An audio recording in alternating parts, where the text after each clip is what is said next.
Hello, everybody on YouTube and starting now Twitch. Anytime I do this, I'm going to broadcast it on Twitch because honestly, there's no reason for me not to. But yeah, we are going to be there we go. Going through the Batman. If you have not seen it, do not watch this. Or if you're one of those people that does not care, it's your prerogative. Mike, go ahead.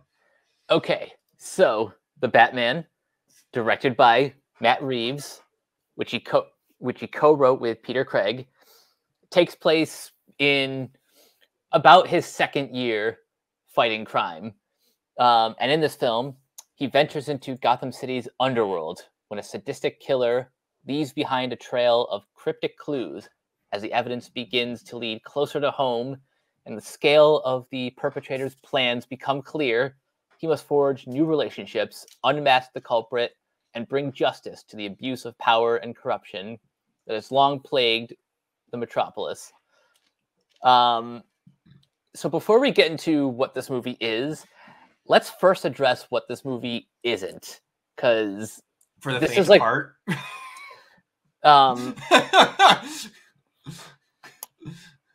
Because the one criticism that has bugged me more than anything else is that people call this humorless. Did they not see the whole bit with the thumb drive? Exactly. Did they not watch any scene with Penguin in it? Exactly. Like, his entire character is based around making you laugh.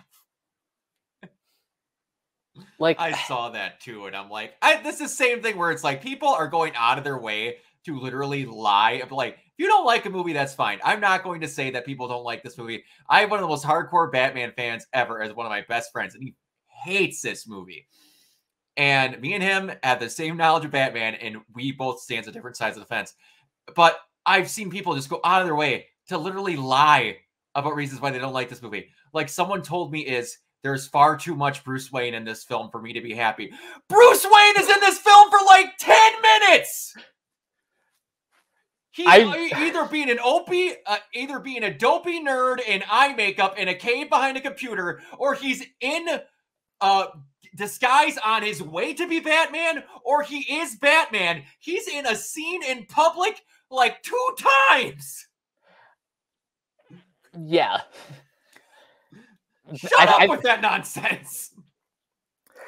That's one of the weirder complaints, but I think now let's actually talk about what the movie is.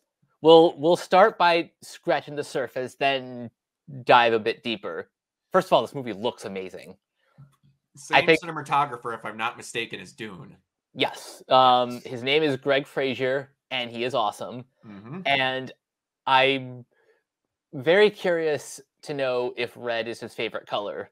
Because it might be. I don't know if y'all have noticed, but there's a little bit of red in this film. Just a little bit. Just a touch. I love how much red is in this film, and it doesn't have a damn thing to do with Batman Beyond. I try to explain to people, yeah, it's the Batman that's got red in it. No, not this one. Although it's probably a reference Nightwing for a hot second. It's probably a reference to the red sky that you see in Batman the Animated Series, which, by the way, this movie it may not be like a 1v1 like direct adaptation of the animated universe, but tonally this nails that sort of style. Mm-hmm. They were missing blimps. That's about it. And like, there's even points where like that score, like the Batman theme, it sounds like it's the startup of the Danny Elfman theme, but it just never goes full Danny Elfman. It just stays in the harder bits where it hits more, and they go out of their way to make Batman feel like the most intimidating thing on the planet in this movie. Literally, when he's introduced, when he's introduced, like that's when you know, oh shit, you shouldn't mess with him. No, and I love and like Matt Reeves was like every film has. I'm in my internal thoughts here. It just had to go something like every film has had two of the four or three of the four or one of the four things that everyone likes about Batman, and everyone always bitches that there was the one thing that was missing. He like literally went, no, I'm getting all of them. And right off the start where it's like, I'm along with all of them. Yeah, this city's really big. I can't be everywhere. But that doesn't mean that those criminals doesn't think behind every corner that I am there. Ah! You just see them all looking at the nearest casted shadow going, shit, shit, shit. Just boot stops. Oh my goodness. That they make him sound like he weighs 1,000 pounds when he goes walking towards someone. As far as like his actual physique, do you remember those interviews from like a couple years ago about Robert Pattinson not wanting to work out? A, that's a fucking lie. Yeah. and B, it doesn't matter because the suit basically does all the work.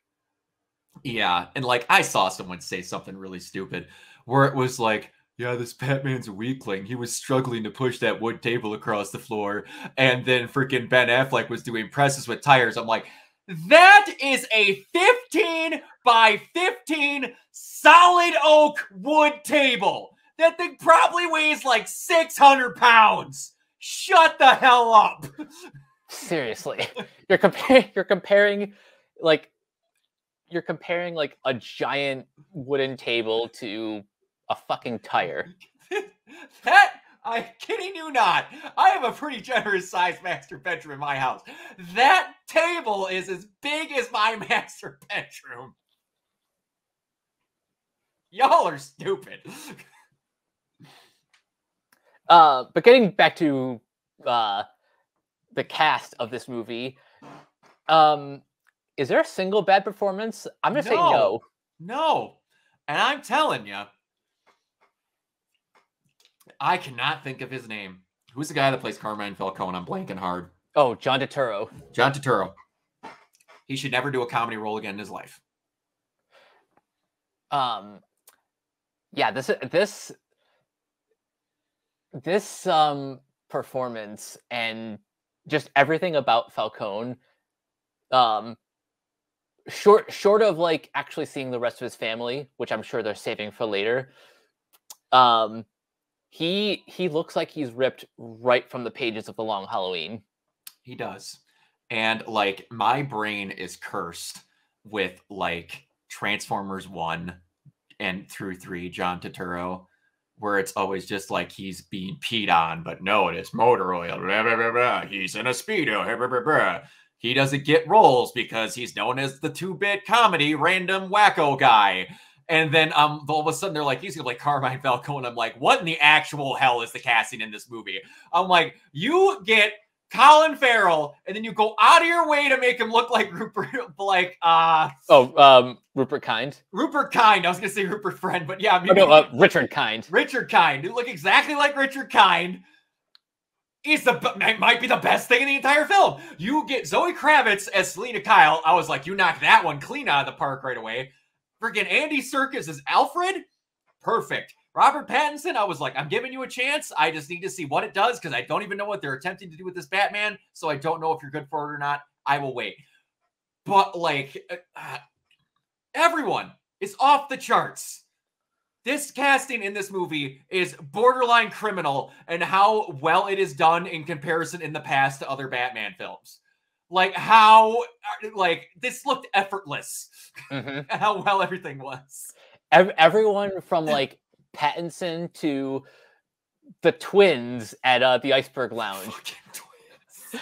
Like that same gig 3 times they do the same joke. And yet it never gets old. No.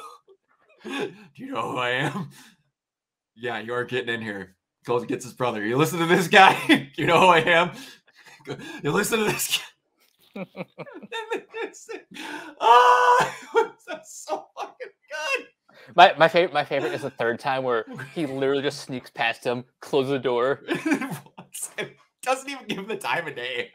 He's like, I've been there, done that. Just let me the fuck in. Yep, exactly. Oh, it was great. Everything about it was just the thought. But there is not very often where I see a 3-hour long movie and I'm like, you know what? I wish that scene wasn't in there, or I'm not, and then I'm not saying, man, I wish that scene wasn't in there.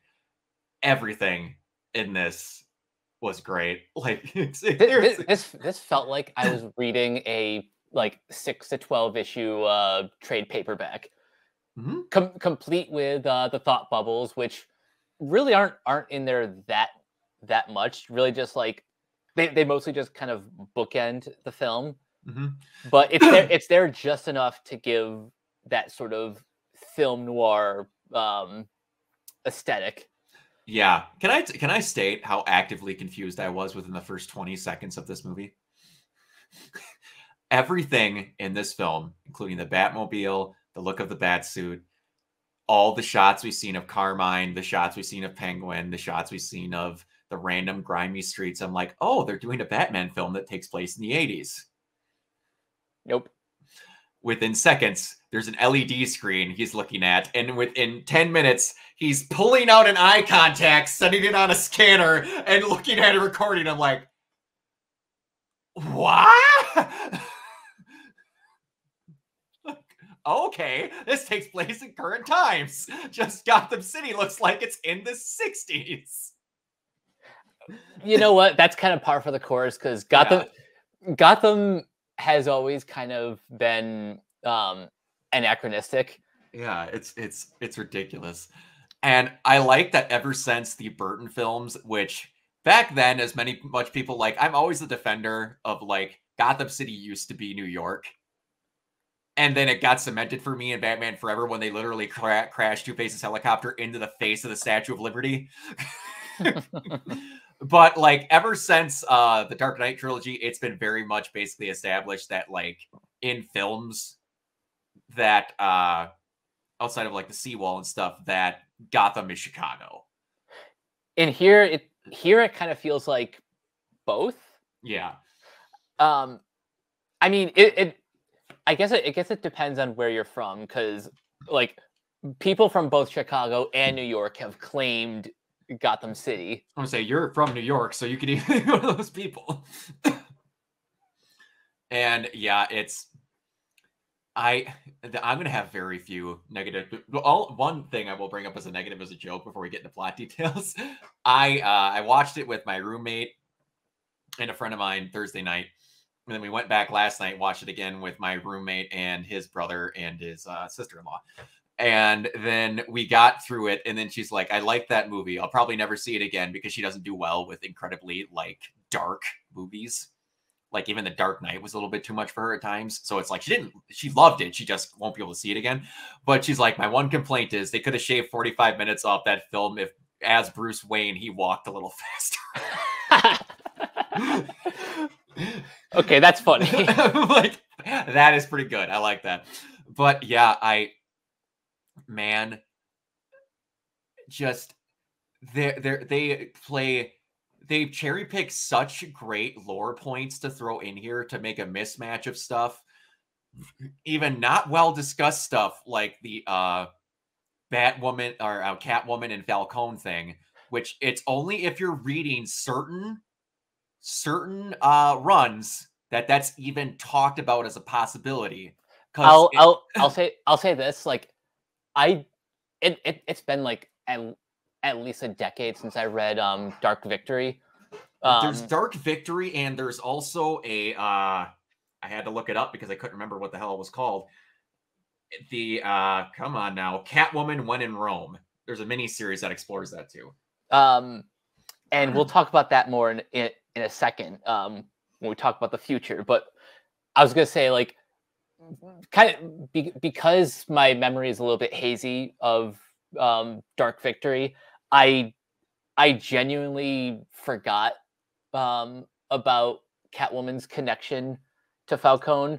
So that was kind of my one like but the comics negative. Yeah. That was with me too, because my friend who just like knows I like Batman and like will go down wiki holes for hours was like, that's not a thing, right? I'm like, no, I think that is. It's just not a common thing. I'm like, that, like, there's some part in there. And then I'm like, no, her boyfriend, her dad's name is Slam Brady. I'm like, no, nope, that's a love interest of hers. I'm like, wait, hold on. And I'm like, her normal parents had like really simple last names. So I'm like, no, there's one run where there was some gangster who was possibly your father. I'm like, it might be Carmine. I'm like, I don't remember. But there's a total lore break that we'll get towards the end of this review where they just went, hey, here's the rule book. Whoa, and just threw it clean out of the window. And then my buddy Morgan was like, okay, you can't tell me anywhere they've done that. I'm like, nope. That is just 1,000% not true, but that's a really cool, like, new lore thing that they could do if they're going to run with in this version. Well, I'm sure we'll get into that, but the size of the balls on Matt Reeves to connect those two things. Oh, anyways, but yeah, this is, man, it's so hard because I tell people that are like, yeah, this movie's a lot like Seven. Why is this movie a lot like Seven? I haven't seen Seven. I can't tell you why this movie's a lot like Seven if you haven't seen Seven, because then I'll ruin Seven. Mm-hmm. It's like Seven and Zodiac, but also it's another Kevin Spacey movie, and Usual Suspects. No, Kaiser Soze. I'm blanking. That is the usual suspect. The Usual Suspects, where he's just, nope, it was me. And like he's just sitting in the cafe at the end. I'm like, there's so many very specific polls where you can tell Matt Reeves had a very, very, very finite details in his head where he's like, I want my own version of that. I'm like, you did a good one.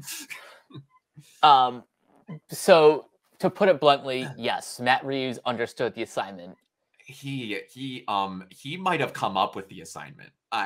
He didn't just understand the assignment. He wrote the assignment. He wrote the assignment. He was the one that made the syllabus and then handed it out to himself with the class, and then just to make himself look that much better than the rest of the class. There are so many things we could talk about, but something else I want to address are the action scenes. No shaky cam whatsoever. No shaky cam, Thank but God. A whole lot of experimentation with lighting, with shadows, with strobe lights. Mm-hmm. And I think the car chase might be one of my favorite one of my favorite car chases. Just the way, just like the most. It's not a clean sequence. It's very messy. Mm-hmm. The way the camera follows both Penguin and the Batmobile. Also, the fucking Batmobile.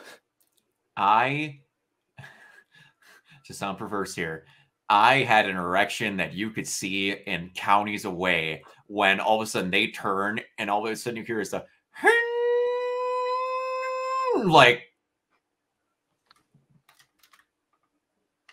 okay, that's the best on-film Batmobile ever made within 5 seconds, because I felt like that whole room was going to get ran down within the second of that thing turning on. That hum, and then that initial shot of the gas to start up the ignition and the blue flame hit out the back of that car. I'm like, okay, yeah, the rest of you suck. I'm sorry. And then it's like, my roommate, who's one of the biggest marks for the Nolan trilogy, was like, that's a regular car and they just outdid the tank. Yep. How? Like, I don't know. But that was just like, no, he's going to hunt you down and you are going to pay dearly. Just listening to that. Every little bit, like, atmosphere is the best thing this movie does. It's unreal. This movie is every bit a vibe as it is a character study, a neo-noir thriller, at times a horror film. Mhm. And Batman just happens to wear a cape. Yeah. Because he hates wearing suits. I love, oh, how I love that this movie went out of its way to go, no, Bruce Wayne hates being Bruce Wayne. He does not want to see anyone. Like, they had a little bit of that in some of the other movies. Like, I really appreciate how you had Christian Bale's Batman falling to sleep during, like, marketing meetings because he does not care. But, like, this is the one where Alfred comes down. He's just like, oh, it's a miracle. You actually have a suit on. He's just like, yeah, I have to go out in public and deal with a case. I'm like, yep, he is literally using Bruce Wayne as a disguise to do stuff for Batman. I'm like, oh, thank you. Mm-hmm. And I don't get why people take issue with this, for two reasons. One, because it's clear that this is a year 2 story, so Bruce hasn't like figured out how to be Bruce Wayne yet. No, because he has to come up with who he wants Bruce Wayne to be. When you have to make up a fake identity for your actual identity, it's not an easy task. No, because people aren't who they think you are, and you have to act how they think you are. There's not many other people's secret identities that they have to make up their secret identity so that they don't get found out. It's normally they have to just not show it. They have to come up with one. It is kind of a little bit of subtle commentary on, social media and, celebrity influencers who even when they're presenting themselves as like authentic, it's still a mask. It's still it's still like a version of the truth, not necessarily the truth. Yep. Which is also kind of like the theme of this film is unmasking the truth. So on that note, let's talk about the Riddler. The Riddler, who is in a shockingly little amount in this movie. It's kind of ridiculous how, when you actually sit and think about it, how little the Riddler's actually in this movie. I mean, his presence is throughout the entire film, but like the character himself is really just kind of holed up in his room. Yeah. It's kind of nuts how much you can make that character that scary while only showing him on screen for like 10 minutes every hour. And my God, Paul Dano probably was the perfect actor to play this character. I had never even heard of him before this movie. But wow, am I happy. He did great. He is the perfect version of, like, and I even love that for him they didn't do Eddie Nigma, that they for once had someone do Nashton. So I'm like, and everyone's like, well, that's not his name. I'm like, no, that's one of them. They just never use it because it's not the Enigma. And yeah, like, they're like, one of the best acting tests that I've seen between two people is how interesting can you make a conversation between two people. That scene where I'm like, are we going to have Riddler die in this film? Because the Riddler knows who Batman is. They have that big scene at the end there where he's like, the truth behind all of that, and they have that build up where there's just slight horrific music playing the entire time where he keeps saying Bruce Wayne, where he's like, I know who you are. And then when he finally says, yeah, that's the one we didn't get, and the music cuts off, and Batman realizes that he actually doesn't know that he's Bruce Wayne. I'm like, that was one of the most best acted conversations in a film that I've seen. Also just like the sound design in this film, I think was pitch perfect. It's ridiculous. It's ridiculous. Because there are a lot of moments where you're inside Bruce's head. That scene when the bomb goes off, and he's like knocked the hell back. Yeah, which somehow doesn't burn his face whatsoever. I know. I love that. Just everything about that scene was perfect. Mm-hmm. Yeah, and then that subsequent scene adding up again with the like appropriate amounts of like. So in these movies, it's hard to add jokes sometimes without them seeming out of place. And like you said, this movie isn't humorous. When he wakes up and he spaces out, and then they're like, oh, whatever. And then that dude behind him goes to grab one of the ears on the cowl, and he shoves those people back, and he's like, I got you for assaulting an officer. Actually, you have me for an assault on 3. Like, yes! That's great. And then of course, there's the scene where Batman and Gordon are like, "Hey, you're gonna escape, but first you gotta like make it look convincing." You gotta make it look convincing. And then he texts him, and then he gets back to the bat signal like 15 minutes later. He's like, you could have pulled that punch. I did.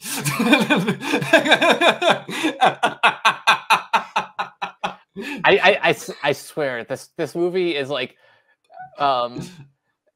it's like a buddy cop film, like Trojan horsed into a Batman movie. It is, and it's like you get the start of Gordon, and this is like year 1 happened 5 minutes before this movie started, because it's like they just got to the point of where they're okay with each other and they're starting to work, but there's still not a whole lot of established trust there, and they make that trust be substantial and be a thing that is proven throughout this movie, so that by the end of it, they're like, no, we're going to figure this stuff out. I know I can trust you, and you know you can trust me.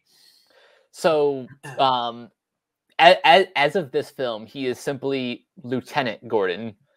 I have a feeling that either in the next one, he's going to be running for commissioner or not, because basically the entire police force that was corrupt is dead.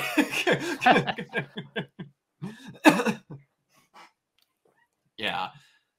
And apparently Savage is the guy that the character Savage, I want to say it was the commissioner, is apparently they think a callback to the old 60s Batman show, because apparently there was a chief in there that was named Peter Savage.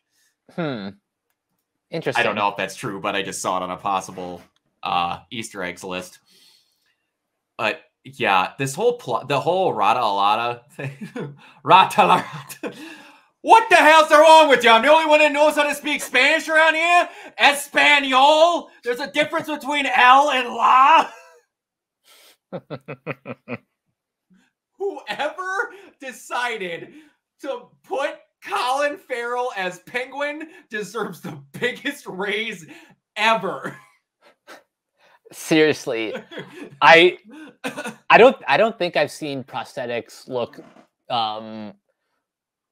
that good, to the point where try as you might, you cannot see the actor in underneath all that makeup. No, and like my roommate and his family don't watch a ton of movies, but like, and I'm trying to think to myself, I'm like, what would they know Colin Farrell from? Because Colin Farrell's done a lot of smaller stuff, but they hadn't seen in some of the bigger stuff. They said, I'm like, oh, they're all Harry Potter fans. And then I'm like, hey, do you guys know who that actor is? They're like, no, he doesn't look familiar at all. I'm like, that's the guy who turns into Grindelwald. And they look at me and they go, no, that's not. I'm like, yeah, that is. You're just like, why'd they cover him? I'm like, I don't freaking know why they decided to do it, but I'm happy.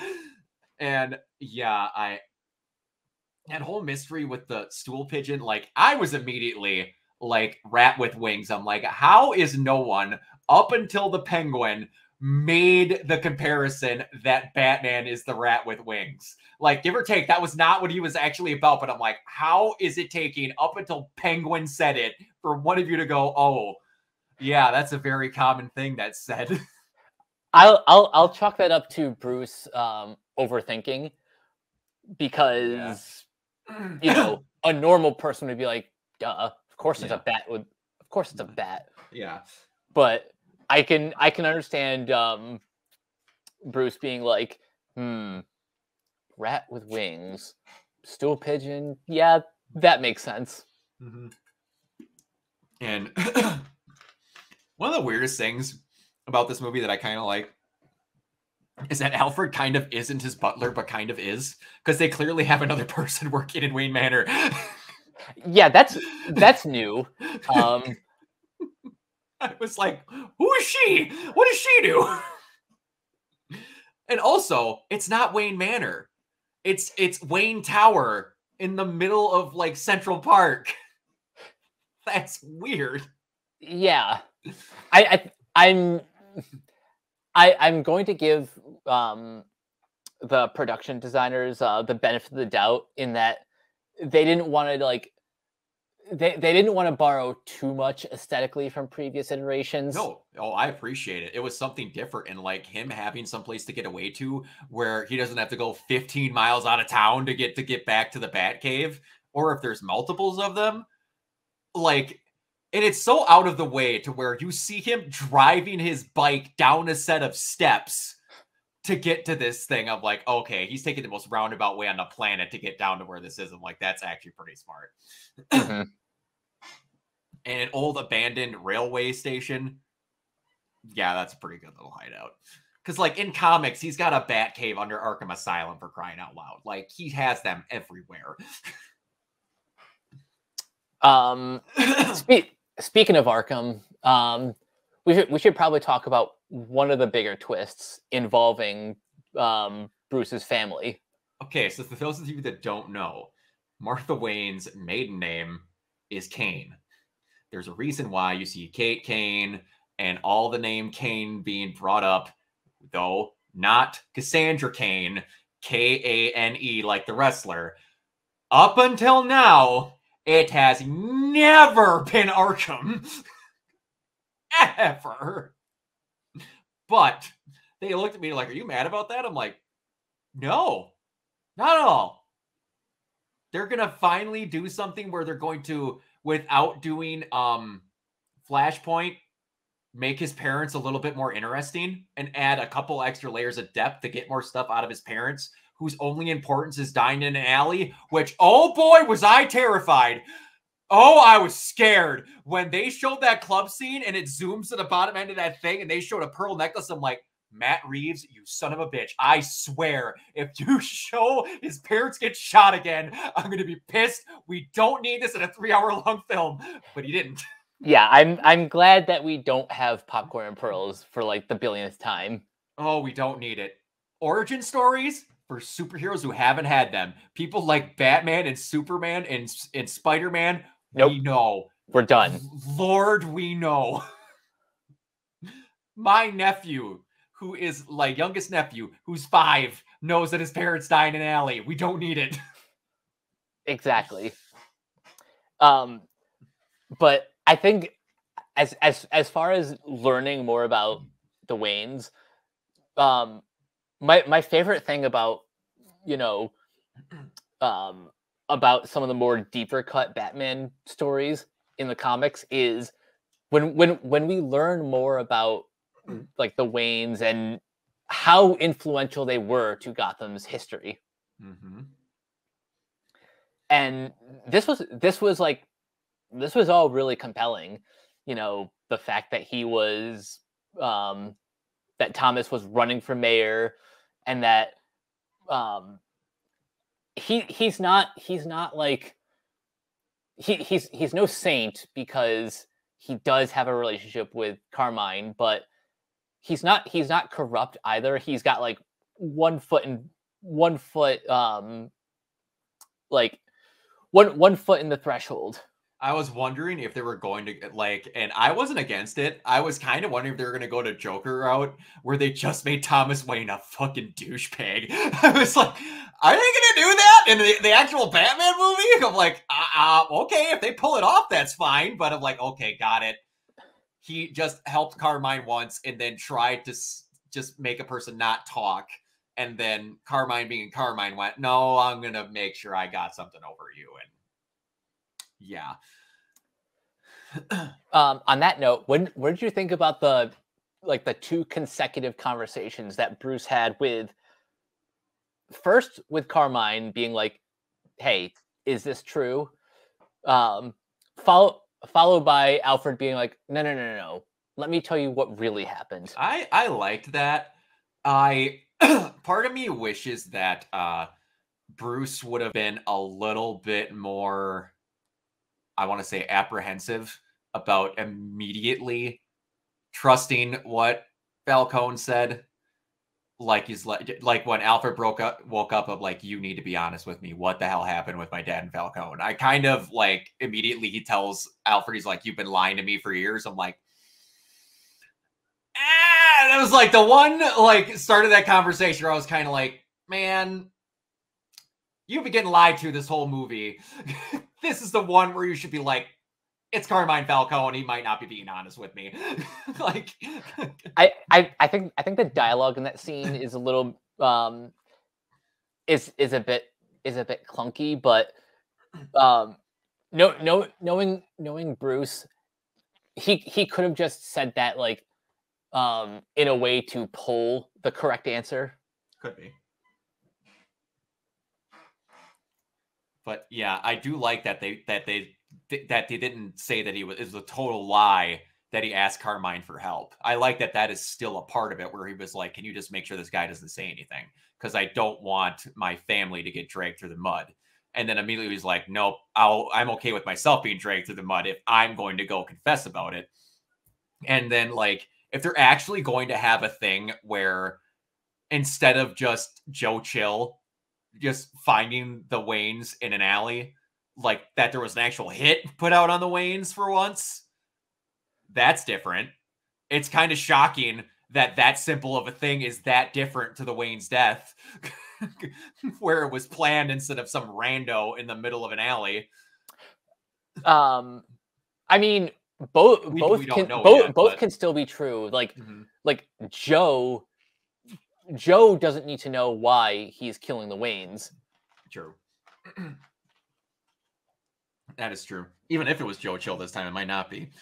Because they went out of their way to go, yeah, man, I really wish I knew what happened. I'm like, not like we're going to revisit this in a further movie.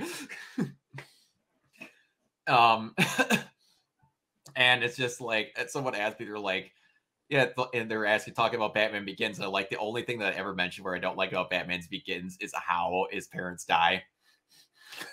Remind me again how Batman Begins, it's either like that incredibly recently after Bruce Wayne fell and like broke his arm in the well where he finds out the Batcave is and he's surrounded by bats where his dad comes up and rescues him.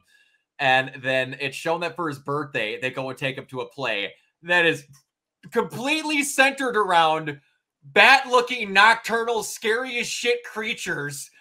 Okay. and then all of a sudden his dad looks in shock and goes, oh, wait, Bruce is scared. Oh, yeah, that's right. He almost broke his arm and fell in a cave of bats earlier today. We should leave out this sketchy side door, buddy. We're going to go. See, this is one of the reasons why... This is one of the reasons why, like, I can understand comic fans, like, not loving like movie adaptations because you only get so much time that you have to like certain things are like very on the nose. Yeah, just a touch. I was like, dude, you had his parents take him to a bat-themed play after he just found out he was terrified of bats, and then you're shocked that he's scared. I get it. He doesn't like bats. That's not like, man, what animated series is it where a bat crashes through his window? I can't think of which one it is, but he's in his study and a bat crashes through his window on a stormy night. Could that be The Batman? Oh, maybe. It's been a hot minute since I've watched any of them. But anyway, yeah, that's beside the point. We're getting sidetracked of like they're actually putting some substantial I want to say secrecy behind the Wayne's death, where they've gotten both of them, where like even Falcone and Alfred, the only thing they were both completely honest about is they do not know how that night went down.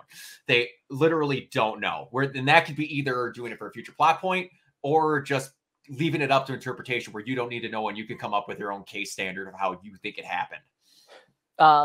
Have they ever actually explored that in the comics? Like, I know the whole point is that Joe Chill is just supposed to be some rando.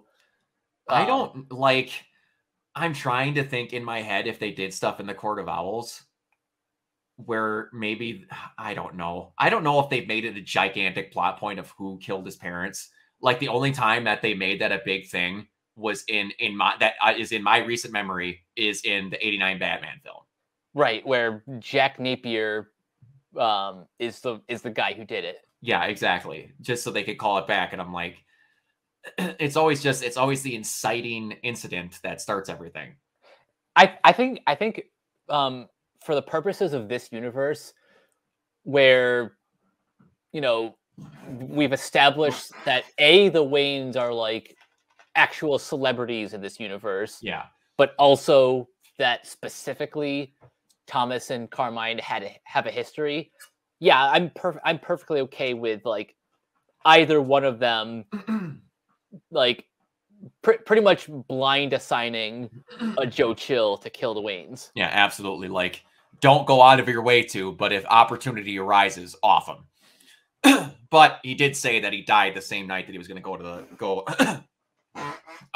best of the police, where you could make it where one of the police officers killed him.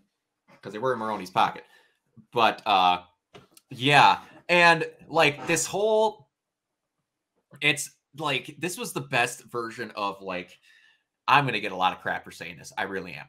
I am one of the few people that, as they went further along, like the Dark Knight films less.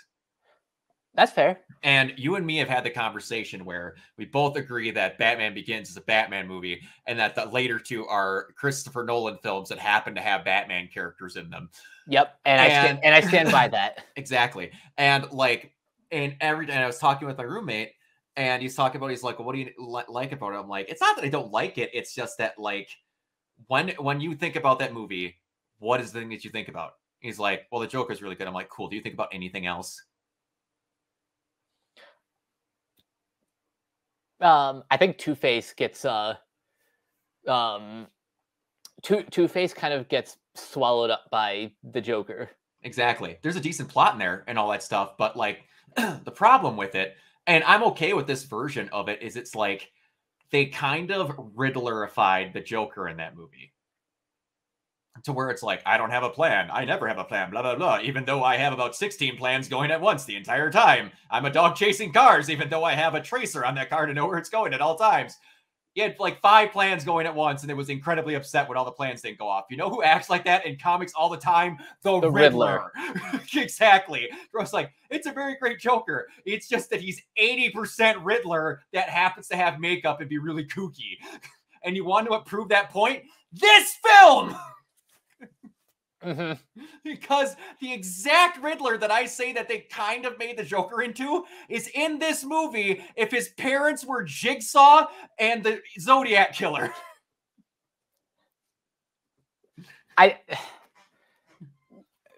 Does it frustrate you a little bit when certain writers accidentally can't tell the difference between the Joker and the Riddler? It kind of does, because you need to understand where he has some villains that are incredibly similar. He does, but there's differences where you need to go where it's like, and the best version of this, honestly, where you could tell they wanted to make them extremely different, is Batman the Animated Series. Because in a lot of ways, they went out of their way to even talk about how like all these villains had very specific mental disorders. Two-Face, split personality disorder, Riddler, obsessive compulsive disorder, Mr.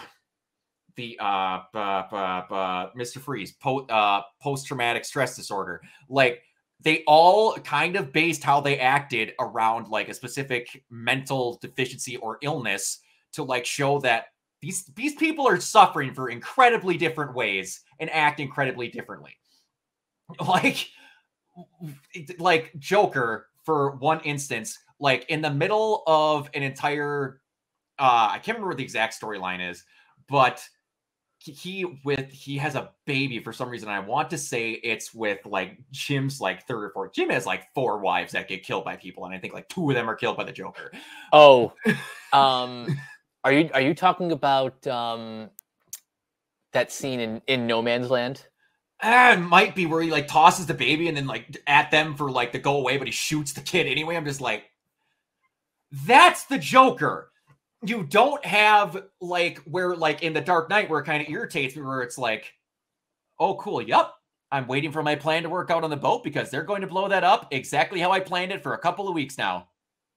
Oh, we didn't. Cool. I have a third bomb in the bottom of it because I wanted it to blow up anyway. That is what would have happened. It's always like, even if it didn't work out, I'm going to blow you up anyway. It wasn't a, I'm going to wait on the whims of other people type of things. That's what the Riddler is. The Riddler is the person who 9 times out of 10 is his own worst enemy. Mm-hmm. The few times where he legitimately outsmarts Batman, he loses to Batman because he then goes on to brag and give out details that makes Batman win. Exactly. Then, like, it's another thing where, like, there's runs where they have the Riddler go to Star City to have Ollie compare with them because Ollie's not as much as a super genius as Bruce, and it's some of the best Riddler stuff you've ever seen. They've even had a point where, I don't remember what happens. He, like, gets knocked unconscious or, like, he goes into a coma or something. He comes back out, and he, like, dropped his villainous ways and actually works with the GCPD because he's an incredibly intelligent person.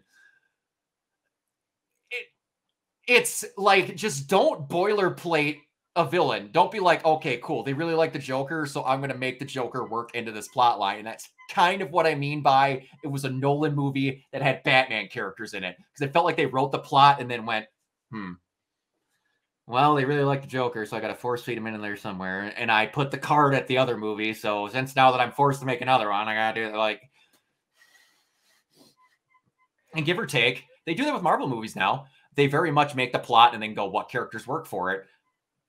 But they'll dig out characters you've never heard of to fit that role. Taserface, for Christ's sake. Like, they'll make sure they have something that fits it and it doesn't look force-fed. But to the same degree in this movie, they had the plot down, they had every character they wanted, and every character fit in the exact way that where they needed. They had 3 different characters they could mention having wings just to make the one phrase Rada Alada drag through the whole movie. It's kind of the rosebud of the film. Exactly. And that was so smart because that was back in the day. Like I was talking with my roommate where if you want a thing, you call him blank man. Like I jokingly put on my Facebook, I'm like, if Matt Reeves wants to make a Kite Man movie, I'll watch it. Like freaking the 10-Eyed Man. Little trivia for you people out there. Guy gets shot in the head and they redirect his what would you actually call it? His ocular nerves out through his fingers to where he has 10 eyes, one on each hand. So he's blind if he's going to punch you or open a door. Batman has some stupid villains. And we'll get into that in a little bit. There's a few more things we haven't got to. Oh, absolutely. I had a feeling this was going to be long because I can talk about Batman for a while. Same. Catwoman is awesome. Catwoman is amazing. Zoe Kravitz has never given a bad performance, but no, she and Robert Pattinson probably have like the best sexual chemistry out of like any superhero pairing. Oh, I got real hot and steamy in that theater for the people watching me when he pins her down on that wood table in the first start of that movie. And it's like that speaking of those two, that's another thing this movie does great. They're like, hey, we might make some sequels. We want to actually do some work to establish some stuff that we could pull from in the next movie. Throwing Catwoman in minute 1 is a very smart move. I didn't want to open this can of worms, but we kind of have to address this. People are racist. Incredibly. Even Christopher Nolan rejected Zoe Kravitz for The Dark Knight Rises because she was too, and I quote, urban. Can we talk about last thing I'm going to mention about the Dark Knight films? like, I noticed Gwendolyn put this up, and this is not a slight at Gwendolyn at all. She just, it's kind of weird to me at certain points. She mentioned that they whitewashed Bane, and they did. They 1,000% did. He needed to be a Mexican. Like, I badly want to see Batista be Bane. I think he'd be great. But Same. Nobody, and I mean nobody ever talks about Nolan whitewashing Ra's al Ghul. Yes. Ever. And I'm sorry, last I checked, Liam Neeson is Irish. Pasty white boy Irish. Hey, Mike, why don't you tell me the ethnicity of Ra's al Ghul? He's Arabian. Thank you. It's almost like he did it then too, but no one ever says anything 9 times out of 10. They skip over it. Do you know why? Because they'll only complain about it most of the time. And again, Gwen has a genuine complaint. She does. And I'm not speaking about her, but 90% of the people, if they don't like the actor, well, yeah, he wasn't the right skin color. It's because Liam Neeson did a really good job. They don't say anything. Yeah, I whitewashing. I take a lot of issue with that. Not because Liam Neeson didn't do a good job. He did, but that is a major double standard where, because the actor did a good job that they get a pass. No, fuck off with that. Exactly. And it's just like, you need to call out that stuff. And that's why, again, why I brought up Gwen. She brought that up, where it's like everybody praises certain stuff and they never mention that stuff. She's 1,000% right. They whitewashed the shit out of Bane. And I even like the performance, and I'll admit that. But getting back to Catwoman specifically, Yes. because Catwoman should be urban. Sorry to tell you. Well, yes. even without that stupid stereotype they threw on Zoe Kravitz. I was just gonna say though, like historically, like Zoe Kravitz is not the first African American actor to play Selena Kyle. No, we have Eartha Kitt. Yeah, Eartha Kitt. Is Julie Newmar? I don't know her as well as Julie Newmar. Yeah, she's 100% American. Okay. Yeah, American actress. As also a writer, lingerie inventor, and a real estate mogul. She wears many hats. I guess. But yeah, Eartha Kitt. And also in a lot of interpretations of the animated stuff, they've had her be African American. Exactly. Like, was it year 1? There's one of the fairly recently ones where they've shown her be that way, and it's like, what does it matter? It's not like you made Black Panther white. In fact, having like an African American actress play Catwoman, it adds to her story too, because she's lower class, because her crusade is like against the rich. Exactly. So like it adds so many more layers to the character that you wouldn't have if she was Caucasian. Exactly. It shows some truth to the situations of what's going on, especially in cities like Gotham that people don't believe actually happen. They do. Sorry to tell you. But yeah, she was perfect. Like, again, you want to show sexual tension. Selena Kyle is meant to be a mesmerizingly attractive woman. And I don't know if many of you have looked at Zoe Kravitz lately. She's pretty okay looking. Yeah, she'll do. She's a very, very, very, very pretty woman. Yes, very. Yeah, and it's like, I had to make a joke like 4 to 5 times during the movie. I was like, man, they better be okay with the factor, even though Aquaman and Jason Momoa and what's her face split, she'll still beat your ass because it used to be his stepdaughter. But yeah, like her acting and everything, those two's chemistry, not even just sexually, their regular chemistry was great. Like them both, like when she's looking at him, when he's telling her, he's like, yeah, you looked really worried at your house while I was watching you. She's just like, the entire time. Oh, it was good. Yeah, it was fantastic. Every single interaction they have is perfect. Even as she's like getting set up to be his eyes and ears. She's like, what? Like, why do I feel like I'm a fish on a hook? And then she looks up to him. She's all worried that she's not going to get this thing. She's like, look at me. Yeah, it looks good.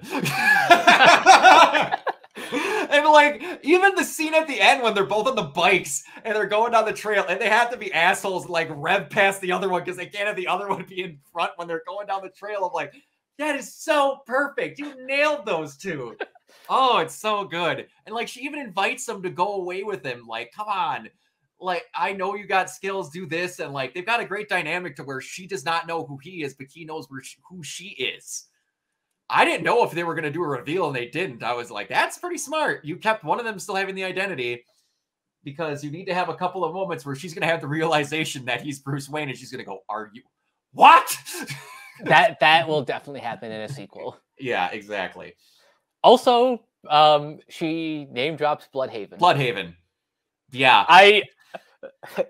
If only you could see the smile on my face when she said that. Oh, I could audibly hear the onomatopoeia of the smile dialogue when that came across. I'm like, Mike is really happy. Nightwing probably isn't even born yet, but he's probably really happy.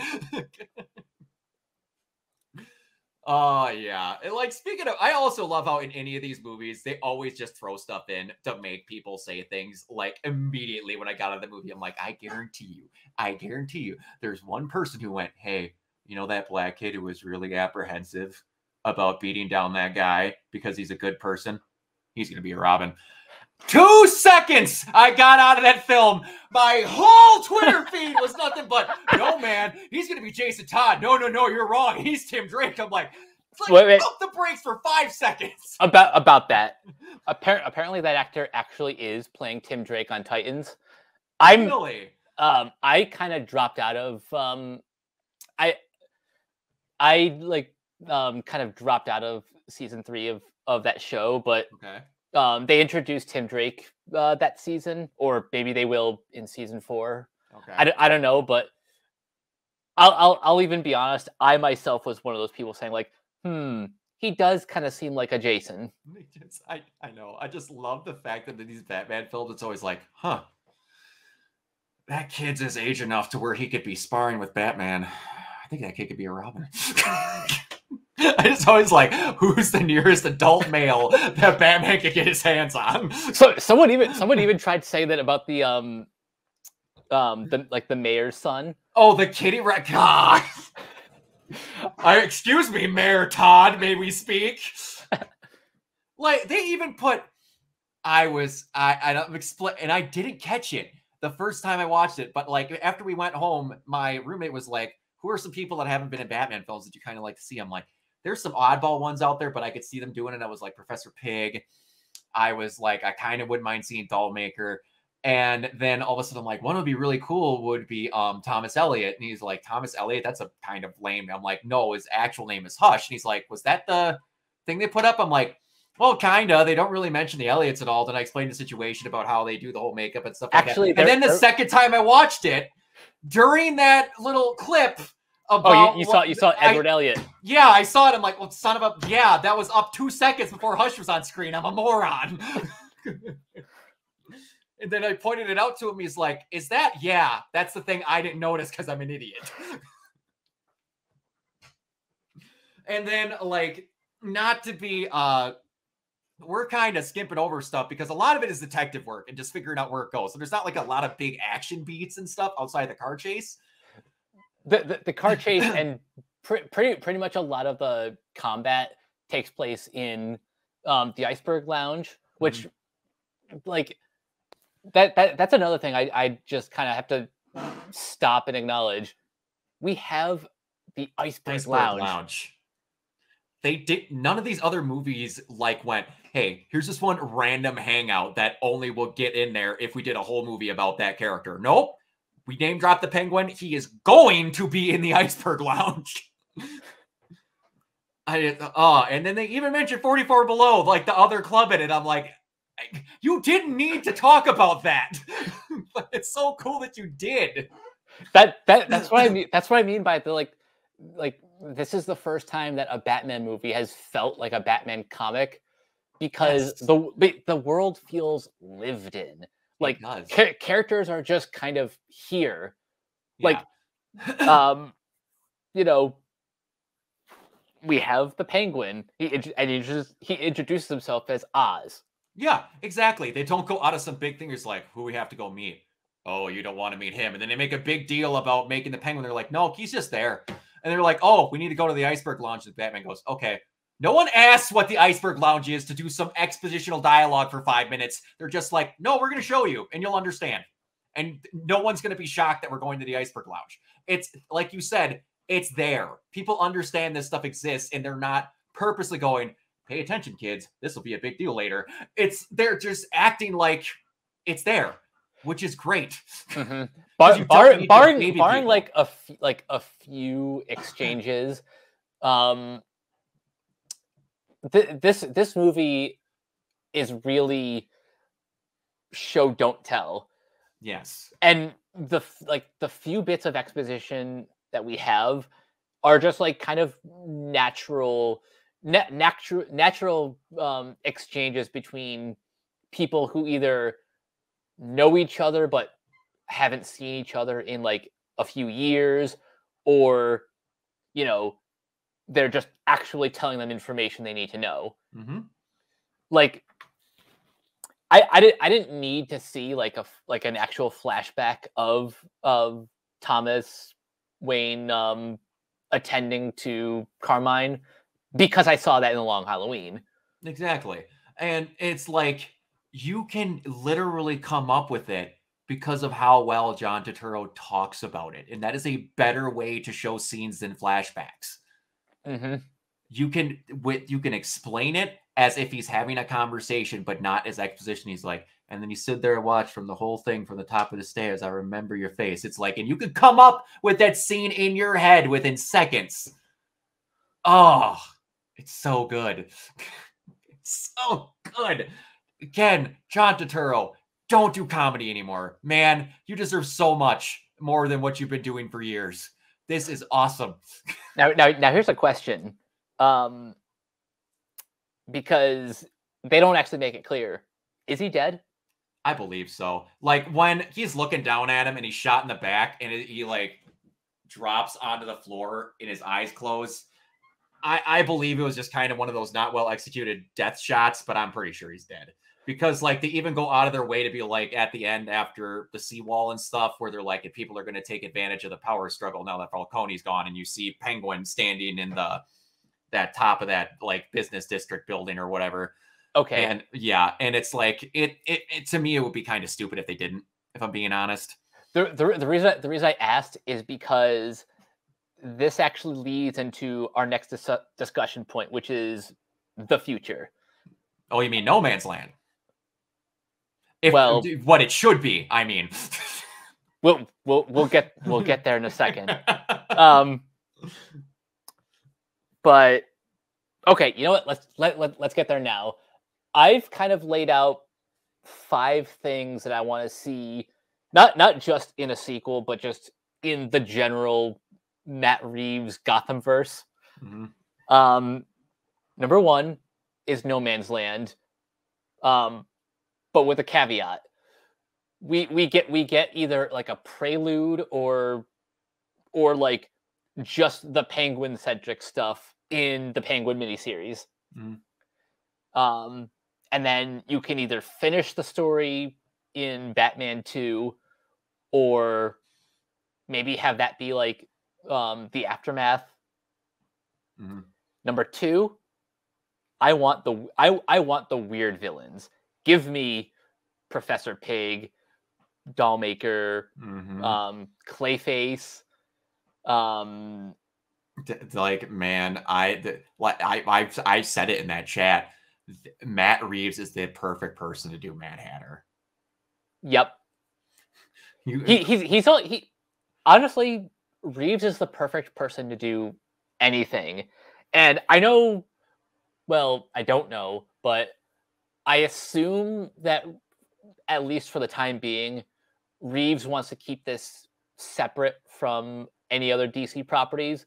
And but I think it is.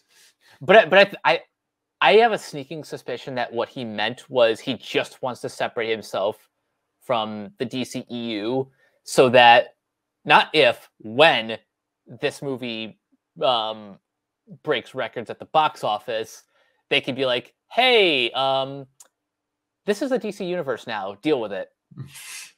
Yeah, we'll see. This is one of the things that, like, this is doing something that I miss about, like, the mid-2000s when they turned out good.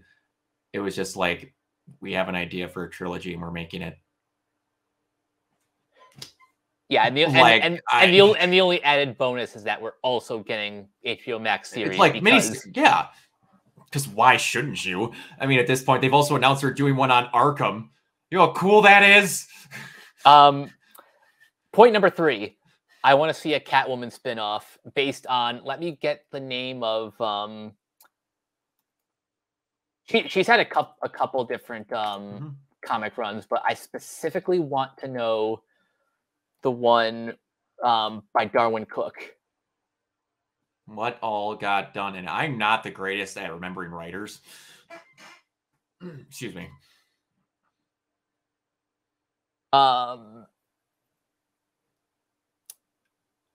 Okay, let me see here if I can find it.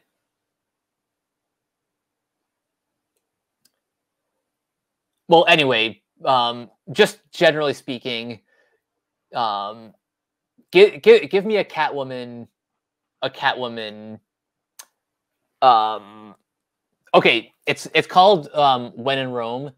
The Falcone one I was just talking about. Yeah. I would love to see that as like a mini series, which would be perfect because you could even use that to introduce the rest of the Falcone family. Number 4,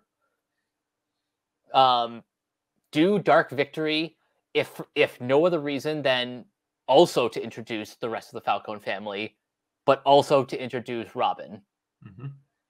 And number 5, I guess number 5 is just fill out the rest of the Bat family.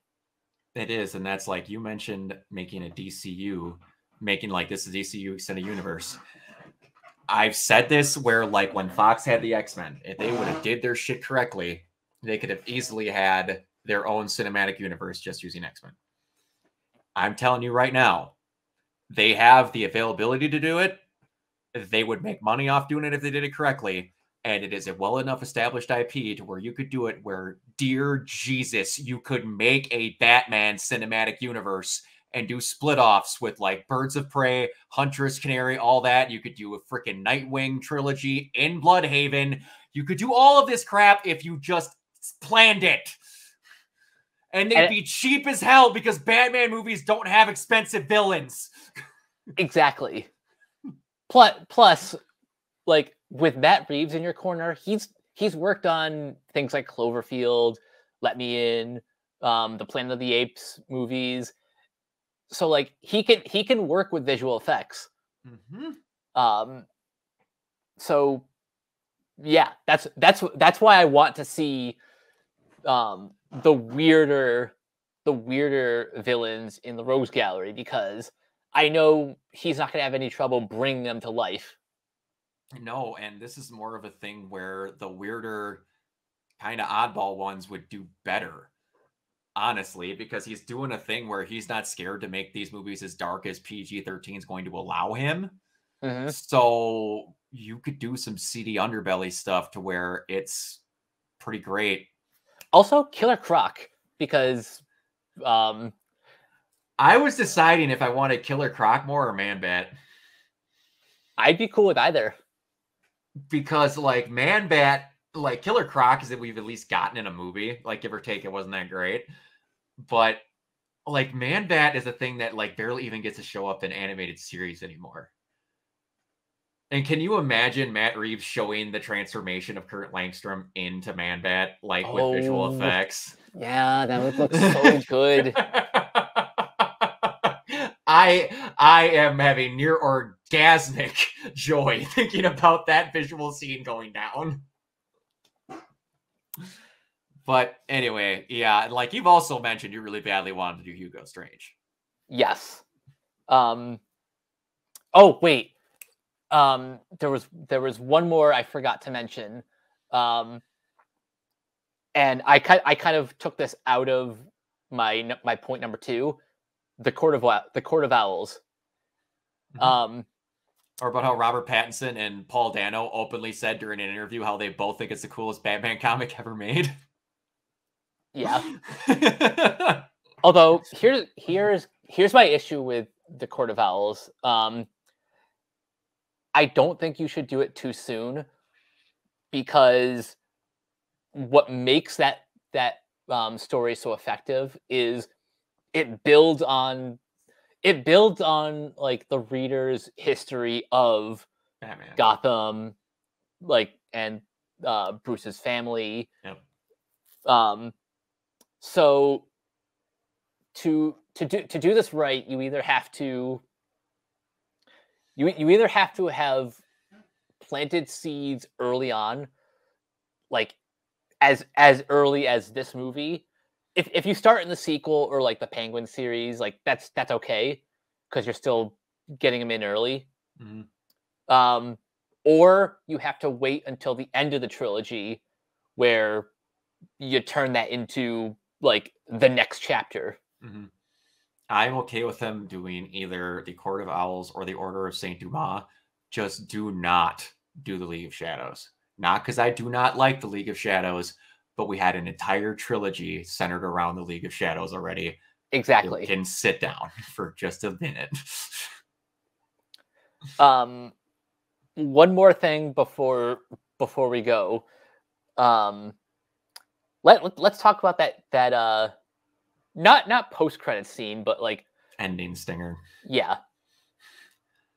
I was not expecting that they were going to show anyone. And I am one of those people where it's like, man, I like all the Batman characters equally. I like some more than others. But as far as movies go, I would like other people to get the shine that haven't already.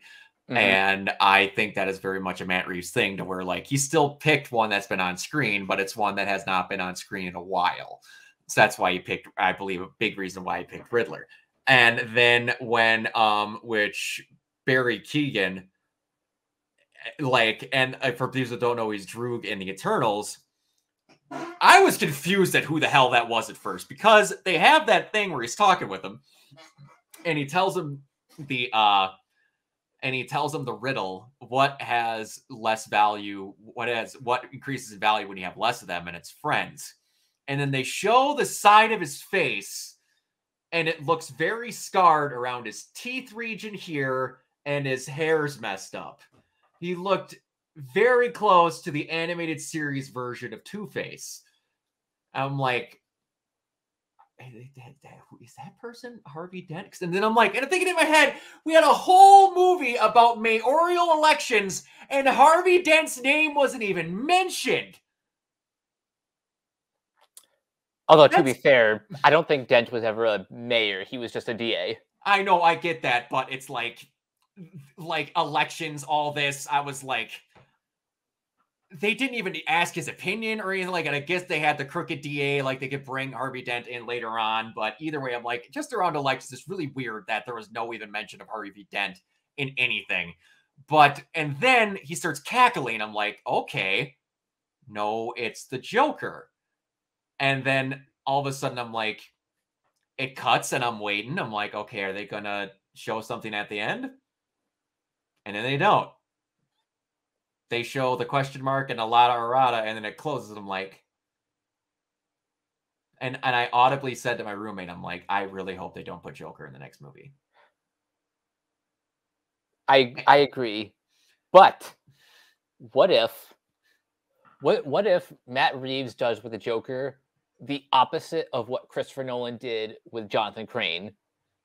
You know how like Scarecrow was one of the big villains in Batman Begins, but like you still see Cillian Murphy in The Dark Knight and The Dark Knight Rises. Yeah, and I think that is kind of what he's going to do, because how I found out that's who that was is because I have a Pixel, the Google feed thing always comes up, and it showed an interview where Matt Reeves point blank admitted who it was, what character he was playing, and that he said he is playing the Joker, but he is not the Joker yet. That's a good answer. So he is very much that person, but he's not who people would associate as being the Joker yet. There's room to go. It's just showing that, in his exact words, there's already an established relationship, and that he wanted this movie to not be a Batman origin movie, but in his exact words, an origin of the Rogues Gallery. I like that. I like that a lot, because he set up Riddler, he set up the Falcone family, he set up the Maronis, he mentioned Hush, he had Riddler, and he foreshadowed Two-Face, or I mean Joker, and he's got Catwoman in there. He did a lot of footwork without trying that hard in no time. And he established that Batman has joints, like connections to Arkham, like in actual family ties. Oh, so that's why he gets to walk in and out of that place. I guess. It's kind of nuts how much work he laid down without trying that hard. So final thoughts for at least this video. I never want to hear these 3 complaints ever again. 1, anything involving Robert Pattinson and his association with Twilight. Oh yeah, I didn't mention that, by the way. Robert Pattinson did great. Yeah, Robert. I just didn't even need to say anything. It's just that he was just good the whole time. He was just good. Yeah, I never want to hear people complain about Robert Pattinson. I never want to hear people complain about the lack of humor. Yep. And I also never want to hear people complain about too many villains. Thank you. Because, oh boy, I don't know what one it's in, but there's been multiple Renegade pop culture videos, and I know videos of my own channel where I have gone into near fistful rage about how stupid that fucking complaint is, and it's only ever aimed at movies that do their writing badly. It's not the number, it's the writing. Shut the hell up when you don't know the difference. Captain America and Guardians of the Galaxy had or Winter Soldier had 7 villains in both movies. And they were great because they were written well. Even Batman Begins had Raish, Falcone, Scarecrow, and Zsasz was in the movie too, and so was Joe Chill. Zsasz was in the movie for 2 minutes. Jesus. People don't realize that. He's in the court session when they're going to talk to Joe Chill. Zsasz is getting dismissed from court. I forgot about that. Yeah. Wow. He doesn't look like Zsasz because he doesn't have the scars, but insane. It's that's what I mean. It's all writing. And any of you that make the complaint 9 times out of 10 don't understand it. Because when there was too many villains and they were bad? Spider-Man 3. Why? Because it was written terribly. That's the difference. Yep. This movie had 7 corrupt cops. It had Falcone. It had Penguin. It had Riddler. It had Catwoman, who wasn't always with him. And it was all great. And it was a 3-hour-long movie with all of those villains and stuff crammed into it. And it was great. Because, again, say it with me, kids, it was written well. Exactly. And also, to answer your second complaint, if you don't laugh at it, that doesn't mean there wasn't humor. Because humor is insanely subjective. Exactly. And also, you might have just laughed at it and then said you didn't. because there's those dumbasses too. Like I said, a person actively complained there was too much Bruce Wayne in this film, which I can't wait till it comes out on something where I can time it at home, because I bet it is under 20 minutes. See, you're hearing complaints about there's too much Bruce Wayne. I'm hearing the opposite, that there's not enough Bruce Wayne. I do not want a Batman movie where I have more Bruce Wayne in it than I want Batman. That is not the point of the character as a whole. The character doesn't want to be Batman. Doesn't want to be Bruce Wayne. Bruce Wayne is the mask. Batman is his true self. Exactly. And it's one of the things I like best about the character. But yeah, we're gonna head on here. We both liked it a lot. It's the score. It is one of the most well-cast, not just in a Batman, it is one of the most well-casted movies I've seen ever. Like, my definition of a like perfectly casted movie is Snatch, where you got a character because you wanted to fit, you had an exact pinpoint personality you wanted in a character, and you got the person that could fully bring that out of them. And that's like Brad Pitt as the Pikey, freaking I can't think of the guy's name who plays Bricktop, but everyone is just nailed to the wall, and that's what this is. The cinematography off the charts with how good it is, and it's just all around, it's great. It is my favorite Batman film now, without question. I think it's mine too. Yeah. And I say this after my second viewing, which and a third one is on the way. Oh yeah, I'll be watching it tomorrow. I would have watched it tonight, but we have the RPC podcast later tonight, so yeah, but we're gonna head on out of here because me and Mike probably want to get some other stuff done before we record in like a couple hours. Yeah. So Mike, where can they find you? You guys can find me on Twitter at Captain K42. Check out my quick thoughts on letterboxd.com/CoachK42. And you can find me in all the various Facebook groups just at my name. You can check out Renegade Pop Culture on Facebook and Twitter at Ren Pop Culture. You can also find us on Podchaser and the Banana Meter. Listen to all of our podcasts on Anchor, Spotify, Apple Podcasts, etc. And last but not least, everything can be found at renegadepopculture.com. Need an escape? So do we. Absolutely. And you can find me everywhere at Organoid Zero, and mostly on my Twitch channel, which I'm going to be doing a lot more stuff with. Basically everything that I put on YouTube might not be the stuff that I'm going to be releasing like months from now, because that's just weird. Like the fresh take stuff I might not put on, but like podcasts and stuff that I do, I'm going to put on here just for have more traffic and stuff like that. And with streaming, figuring out more ways to get more activity on my Twitch channel. So yeah, you're going to be seeing more stuff on here where me and Mike are working together, among other things. But yeah, Organoid Zero pretty much everywhere except on basically I don't use Instagram because I don't need to. No one needs to look at my face more than they need to. So we're gonna head on out of here. We will see you guys next time. See ya. Peace.